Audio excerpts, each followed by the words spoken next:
Delhi Lal Qila blast मामले में NIA ने रोहतक की डॉक्टर प्रियंका शर्मा को गिरफ्तार कर लिया है। अभी आप अंदर गए थे, कितने इंजर्ड हैं, कितने ये बता पाना ट्रस्ट में मेरे लिए अभी पॉसिबल नहीं है। मैंने अभी पलटू चाचा नीतीश कुमार ने संकेत दिया है कि वह एनडीए से अलग होकर एक बार फिर इंडिया गठबंधन के साथ मिल सकते हैं। माननीय राहुल गांधी जी भी और मल्लिकार्जुन खड़गे जी भी और इनके अलावा और लोग भी आए थे और सब अनेक पार्टियों के लोग रहे, सब लोगों की बात आई और काफी अच्छी मुलाकात हुई है और एक साथ चलने की सहमति हुई है।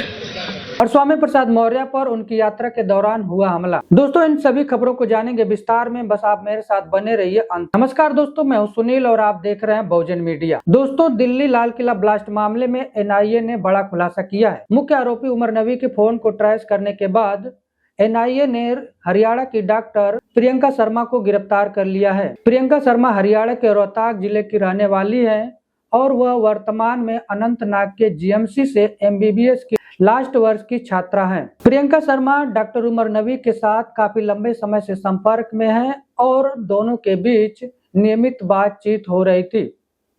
एनआईए ने प्रियंका शर्मा के मोबाइल और सिम कार्ड को जब्त करके फोरेंसिक जांच के लिए भेज दिया है। दोस्तों, अब जांच के बाद ही पता चलेगा कि दिल्ली ब्लास्ट में प्रियंका शर्मा का क्या रोल था और वह डॉक्टर उमर नबी से कब से संपर्क में थी और क्यों थी। मुख्य आरोपी उमर नबी फरीदाबाद के अल-फलाह यूनिवर्सिटी के पूर्व छात्र हैं और जांच से यह भी सामने आया है कि दिल्ली ब्लास्ट में इस्तेमाल की गई कार को भी उमर नबी ऑपरेट कर रहे थे। दोस्तों, इस कार में अमोनियम नाइट्रेट संबंधी विस्फोटक सामग्री रखी गई थी जो कि स्थानीय खाद की दुकानों से ली गई थी। एनआईए के जांच में यह भी पता चला है कि जो 4 डॉक्टर हिरासत में लिए गए हैं उनमें एक खाद विक्रेता भी मुख्य आरोपी है। इन चारों पर आरोप है कि वे सभी उमर नबी के साथ संपर्क में थे और खाद्य सामग्री की खरीद फरोख्त में शामिल थे और चैटिंग के माध्यम से साजिश कर रहे थे। ये सभी अल-फलाह यूनिवर्सिटी से जुड़े थे जहां से उमर नबी ने एमबीबीएस की पढ़ाई की। इसके साथ ही कांजीगुंड निवासी 50 वर्षीय बिलाल अहमद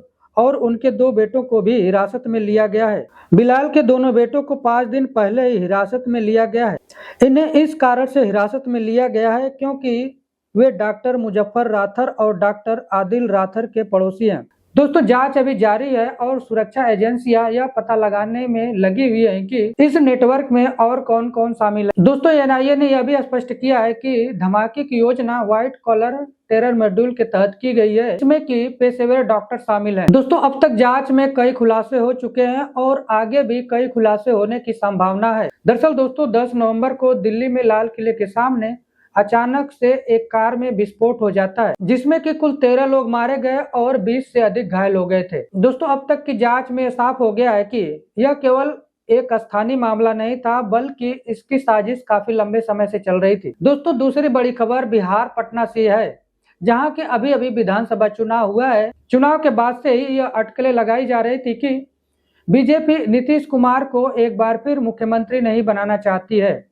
बल्कि वह बीजेपी से ही किसी को मुख्यमंत्री बनाना चाहते हैं। अरे भाई, तो इसमें कौन सी चौंकाने वाली बात है? आप सब लोग जान रहे हैं कि भाजपा के लोग जो है नीतीश कुमार जी को बिहार का मुख्यमंत्री बनाएंगे। स्पष्ट। इसी को लेकर नीतीश कुमार के खेमे से भी बड़ी खबर आ रही है कि नीतीश कुमार एक बार फिर पलटी मार सकते हैं, जैसा कि उनके स्वभाव में भी है और वह ऐसा बार बार कर चुके हैं। यदि नीतीश कुमार पलटी मारते हैं तो यह कोई बड़ी बात नहीं होगी। दोस्तों, खबरों की माने तो नीतीश कुमार एक बार फिर एनडीए से अलग होकर महागठबंधन के साथ मिल सकते हैं और महागठबंधन के साथ मिलकर एक बार फिर बिहार में सरकार बना सकते हैं। और आप जानते हैं कई पार्टियों की मीटिंग हुई और सब लोगों ने काफी देर तक अपनी बात इन्होंने रखी। यहाँ पर तो मौजूद ही हैं माननीय राहुल गांधी जी भी और मल्लिकार्जुन खड़गे जी भी और इनके अलावा और लोग भी आए थे और सब अनेक पार्टियों के लोग रहे, सब लोगों की बात आई और काफी अच्छी मुलाकात हुई है और एक साथ चलने की सहमति हुई है और उसके बाद सब चीज के बारे में सब हो जाएगा। तो सहमति थी, हो गया है और बहुत अच्छे ढंग से और सब लोगों ने माना है कि हम लोग मिल करके चलेंगे और देश के हित में है। अभी जो भी शासन में है वो देश के हित में काम नहीं कर रहे हैं, और सारे इतिहास को बदल रहे हैं, आजादी की लड़ाई को भी भुलवा देंगे।